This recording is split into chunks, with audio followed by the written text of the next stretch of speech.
atau pecahan keramik ya.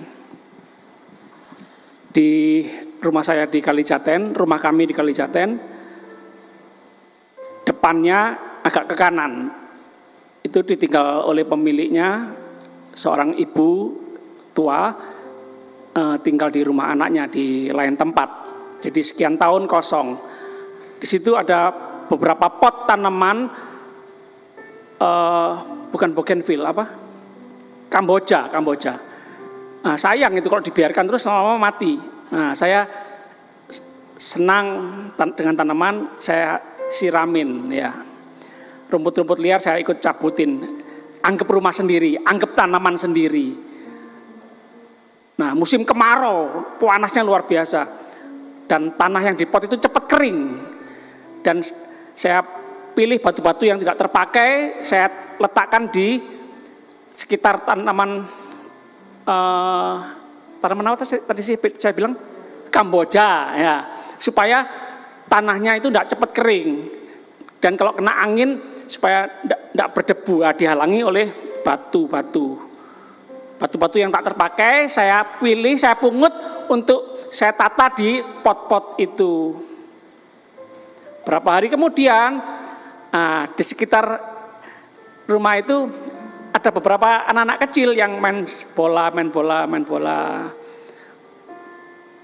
Satu pagi saya lihat, loh, kok tidak ada semua batunya yang di pot-pot itu. Lalu saya lihat, loh, pindah ke selokan di got. Wah, saya curiga ini anak-anak ini yang buangi di got di selokan. Nah, satu sore itu saya kumpulkan, sini anak sini gitu ya, kan. Sini, ayo sini, kamu nakal ya? Enggak, anaknya orang. Sini. Om mau tanya ini, siapa ya? Jujur, siapa yang buang batu-batu ini di selokan tuh? Siapa ya? Oh ini om, adik saya om, umur 3 tahun. Oh ya sudah, belum mengerti ya, dek, jangan dibuang di selokan itu. Waduh, ini om pilih susah-susah atau di pot-pot, kok dibuang di selokan itu.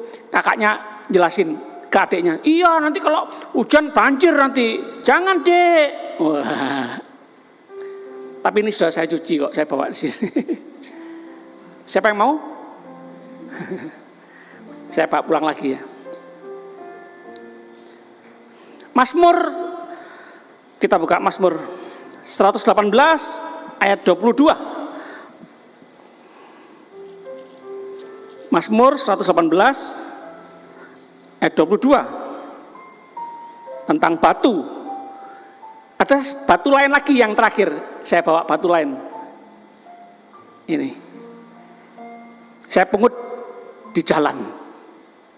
Lain lagi nih ya. Ini kalau ini saya simpan di dalam rumah saya. Siapa yang mau beli batu ini? Kawan mau beli lagi?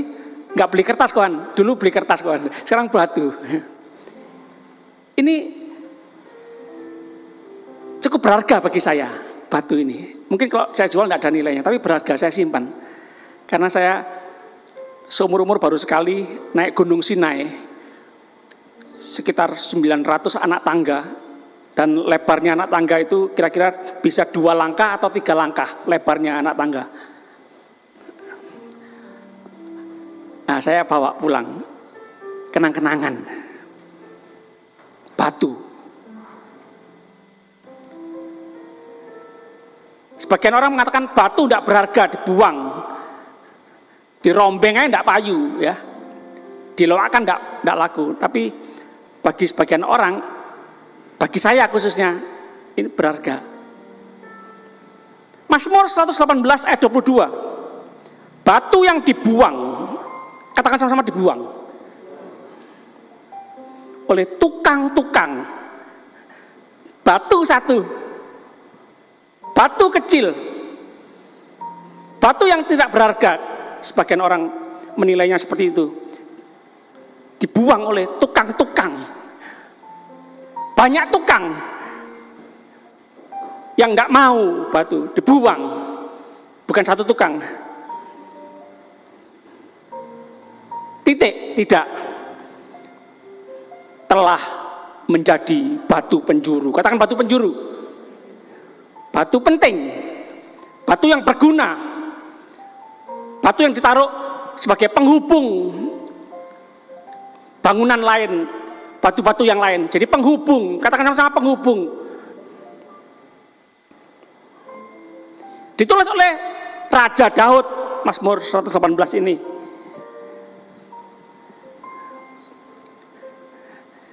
Raja merasa terbuang,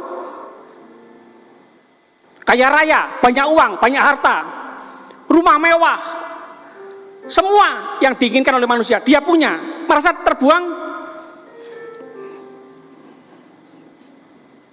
Daud mengalami yang namanya merasa dibuang.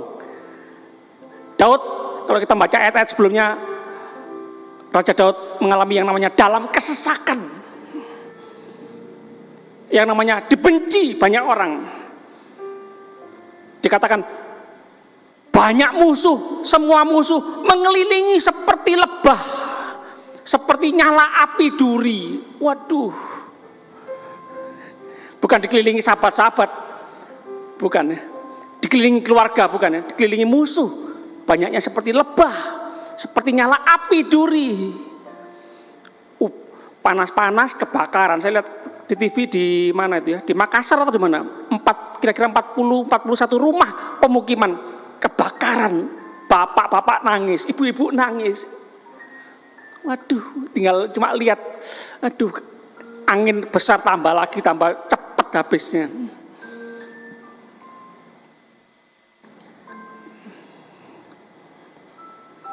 Tapi dikatakan di sekitar-sekitar ayat yang mengatakan bahwa Daud mengalami kesesakan, dibenci, musuh-musuh mengelilingi. Tapi di sela-sela itu Daud mengatakan, Daud bersyukur. Aku bersyukur kepada Tuhan. Aku berseru kepada Tuhan. Tidak berseru kepada manusia. Minta tolong kepada Tuhan. Berlindung kepada Tuhan. Manusia ada batasnya. Manusia banyak kelemahannya. Jadi pelajaran buat kita, ya. Kita ketika merasa terbuang, merasa tidak ada gunanya, merasa direndahkan orang, ingat baik-baik, Raja Daud pernah mengalami. Ayo banyak bersyukur, Tuhan. Aku ciptaanmu Tuhan. Orang, manusia boleh membuang kita, bahkan mungkin orang tua membuang kita. Tuhan, Engkau punya rencana Tuhan.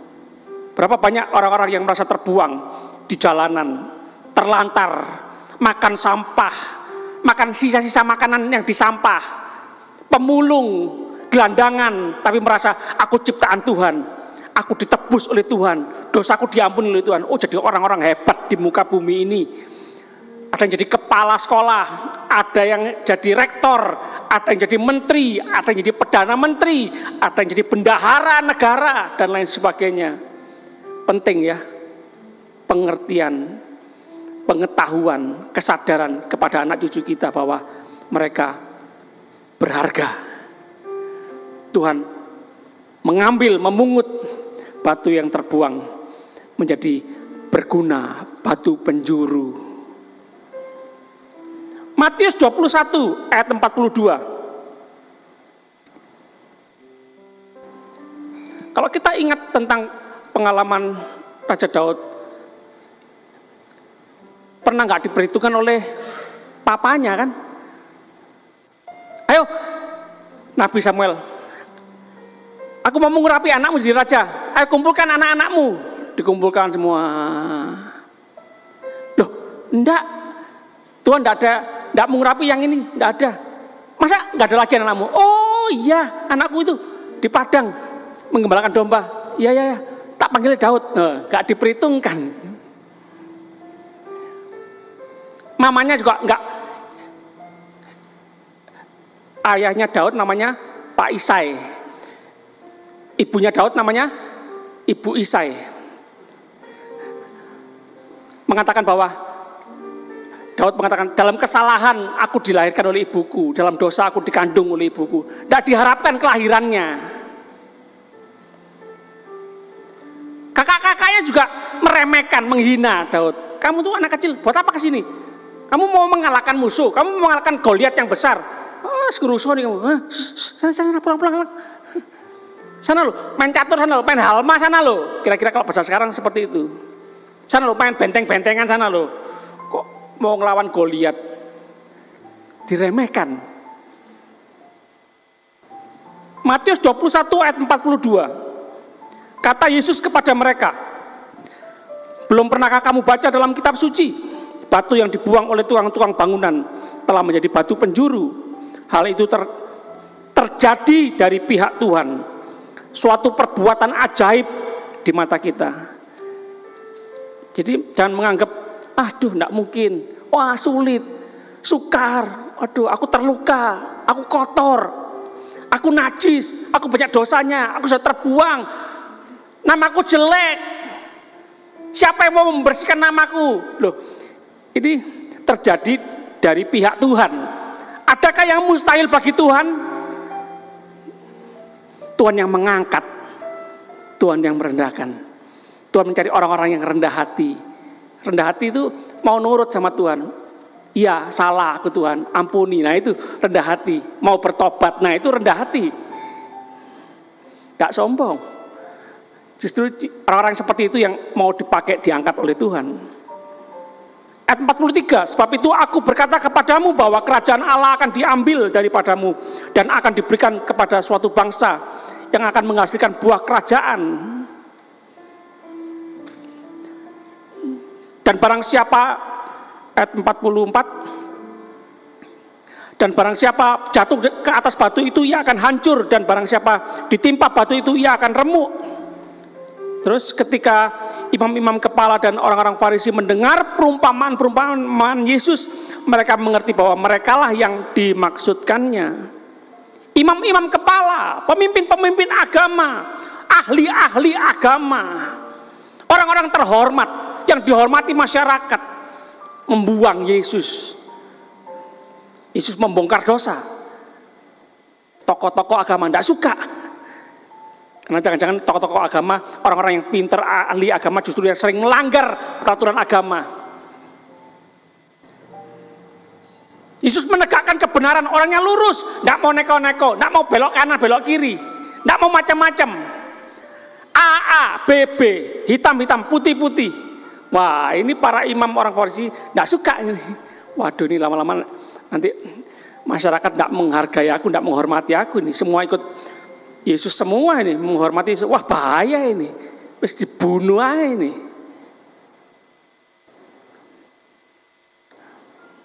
Yesus tidak pandang bulu ya. Imam-imam kepala salah ditegur, orang-orang Farisi salah ditegur. Yesus ingin umat Tuhan itu menghasilkan buah kerajaan surga, menghasilkan buah kerajaan Allah, menghasilkan buah pertobatan, menghasilkan buah pelayanan. Ya. Kita lihat 1 Petrus 2 ayat 4. 1 Petrus 2 ayat 4. Dan datanglah kepadanya batu yang hidup itu. Dan datanglah kepadanya batu yang hidup itu, yang memang dibuang oleh manusia, tetapi yang dipilih dan dihormat di hadirat Allah. Mungkin siang ini ada yang merasa terbuang, merasa terhina, merasa dibodoh-bodohkan. Ya, jangan minder. Ya. Penghiburan dari surga datang kepada kita siang ini. Ayo bangkit. Tuhan menghargai kehidupan saudara dan saya. Ayat 5. Dan biarlah kamu juga dipergunakan sebagai batu hidup untuk pembangunan suatu rumah rohani. Saudara berguna untuk pembangunan suatu rumah rohani. Ya. Yang kecil dipakai Tuhan, berguna.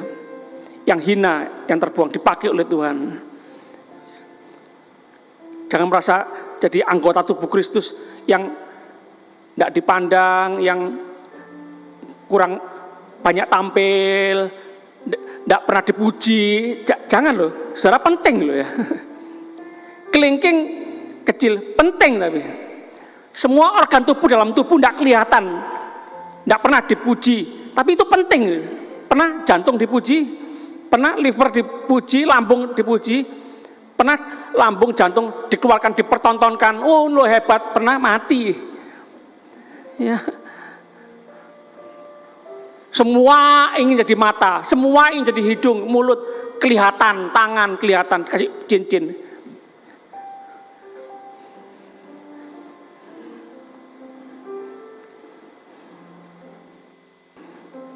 Bagi suatu imamat kudus untuk mempersembahkan persembahan rohani yang karena Yesus Kristus berkenan kepada Allah. Terus, sebab ada tertulis dalam kitab suci, sesungguhnya aku meletakkan di Sion sebuah batu yang terpilih. Saudara, dipilih oleh Tuhan. Manusia bisa membuang. Boleh saja saudara mengalami yang namanya dibuang. Jangan menyalahkan orang lain, jangan menyalahkan Tuhan ya. Syukuri saja Tuhan bisa pakai saudara menjadi batu yang hidup, batu yang berguna, batu yang Tuhan pakai jadi penghubung banyak orang. Itu semakin saudara terendah, mengalami kedudukan yang terendah, mengalami sangat terbuang, mengalami banyak penderitaan. Justru kalau saudara bersama Tuhan, terus banyak bersyukur, terus percaya sama Tuhan, terus berharap sama Tuhan, oh justru itu jadi kemuliaan Tuhan yang luar biasa. Ya. Saya mendengar kesaksian ada seseorang yang bernama Victor, ya seperti adik saya Victor. Itu papanya bilang, bodoh kamu, anak bodoh, marah dia.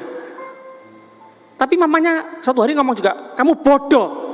Oh iya, jangan-jangan aku bodoh ya.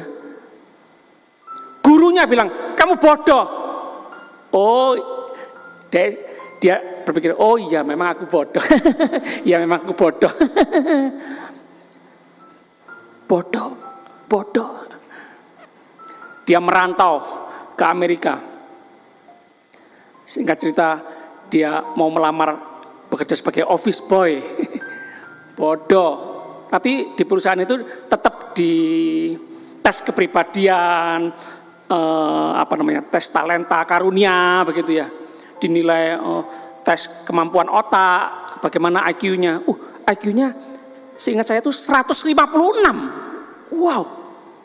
Data, kenyataan, fakta mengatakan, kamu Victor, IQ-mu 156. Dia seperti bangkit dari kematian. Oh berarti saya pinter, saya tidak bodoh. Singkat cerita dia belajar. Dia doktor S3. Dia menjadi ketua asosiasi orang-orang pintar di Amerika. Jadi dia memimpin para dokter yang jenius. Awalnya bodoh.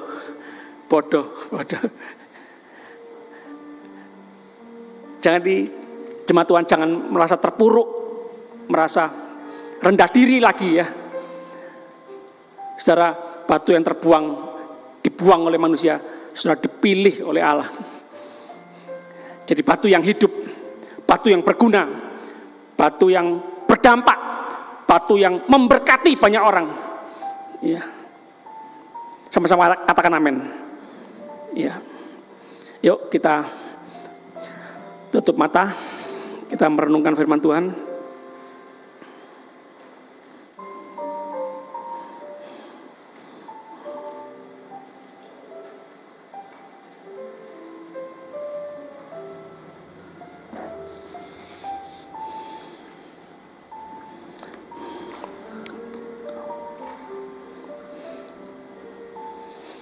Tuhan,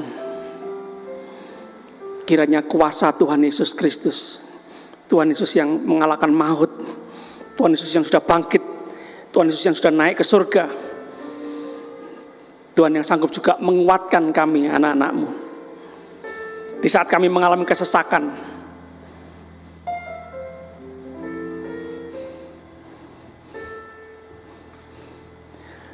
Dalam saat-saat seperti itu, Tuhan sanggup menyadarkan kami bahwa kami adalah umat pilihan Tuhan. Batu yang terbuang bisa menjadi batu yang berguna.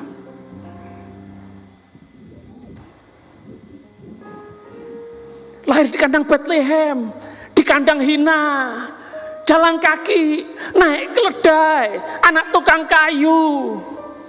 Kok bukan anak raja? Kok bukan tinggal di istana? Kok bukan naik kereta kerajaan? Kok tidak ada kekuatan apa-apa? Tidak bisa melawan tentara Romawi. Mesias apa ini? Penyesat ini, Yesus ini penyesat. Buang, bunuh aja, salibkan. Saudara mengalami seperti Yesus?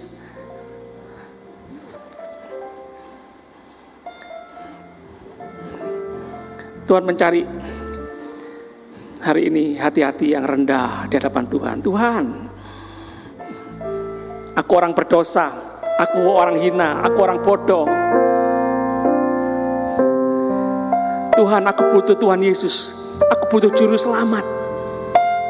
Tuhan, aku bersyukur Tuhan Yesus sudah mengampuni segala dosaku. Tuhan Yesus sudah menebus hidupku.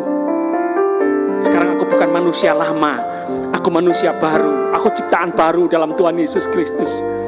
Tuhan Yesus penuh kasih Tuhan, aku penuh kasih. Tuhan Yesus penuh kuasa, aku juga penuh kuasa. Tuhan Yesus kuat, aku kuat. Tuhan Yesus sabar, aku sabar. Tuhan Yesus sanggup mengendalikan diri, menguasai diri, aku sanggup menguasai diri. Tuhan Yesus sanggup mengampuni, tidak membalas, aku juga sanggup mengampuni, tidak membalas. Tuhan Yesus penuh kasih, mengasihi musuh, mendoakan, memberkati musuh. Aku juga mau mengasihi musuh, mendoakan, memberkati musuh. Haleluya. Aku tidak lagi memikir-mikirkan kematian Tuhan. Aku tidak lagi berpikir bahwa aku batu yang terbuang Tuhan. Aku adalah batu yang hidup Tuhan. Aku batu pilihan Tuhan. Aku batu yang berguna Tuhan. Oh haleluya. Roh Kudus mengubah kami, mengubah pikiran kami, memulihkan pikiran kami, menyembuhkan hati kami yang terluka dengan kata-kata orang tua kami, kata-kata guru-guru kami, kata-kata teman-teman kami yang membodoh-bodohkan kami, yang menghina kami, yang meremehkan kami, yang tidak memperhitungkan kami. Tuhan, aku mengampuni mereka semua. Aku bersyukur Tuhan akan pakai kami untuk menolong banyak orang di muka bumi ini. Banyak orang yang merasa terbuang, terhina, tersingkirkan, tersisihkan, sampah masyarakat. Tuhan bisa pakai kami semua untuk membuat mereka semua juga menjadi batu yang berguna, menjadi batu-batu yang hidup di dalam Tuhan Yesus Kristus. Terima kasih Tuhan, terima kasih. Terima kasih. Mungkin jemaat Tuhan ada yang merasa miskin, dihina, direndahkan karena miskin. Jangan deketi anakku ya. Kamu miskin, mau ngasih makan apa sama anakku? Ngasih makan batu? Sana, jangan. Anakku mau tak carikan anak orang kaya. Jangan takut, jangan minder. Berseru, nangis sama Tuhan. Tuhan, aku miskin, betul. Tuhan sumber kekayaan. Tuhan, aku bodoh, betul. Tuhan sumber hikmat. Oh, haleluya. Haleluya. Berapa hari ini saya mendengar kesaksian, mendengarkan cerita sharing dari Bapak Insinyur Jarod Wijanarko ya, menjadi inspirasi dalam kehidupan saya.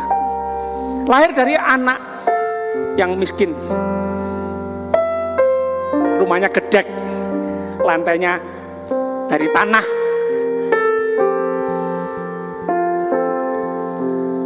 Subuh-subuh bangun bantu mama buat kue, jual kue. Puji Tuhan, kemurahan Tuhan, bisa kuliah tinggal kos atau kontrak di pinggir kali, pemukiman kumuh.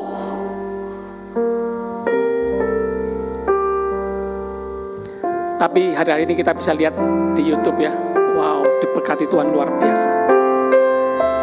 puluhan negara telah dikelilingi, hampir seluruh kota Indonesia dikelilingi. Jadi pembicara seminar. Dipakai oleh pemerintah, BUMN memakai dia, Diktas memakai dia, keliling mengajar guru-guru, memberi semangat, memberi inspirasi.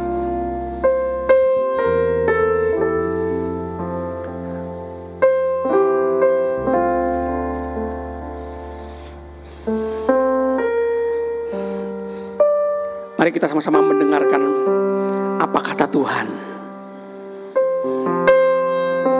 Jangan apa kata orang, apa kata dunia bisa melemahkan kita. Tapi Tuhan berkata, engkau batu yang dibuang, engkau batu yang menjadi batu yang dipilih oleh Tuhan, menjadi batu yang hidup. Kau menjadi batu penjuru seperti Yesus Kristus.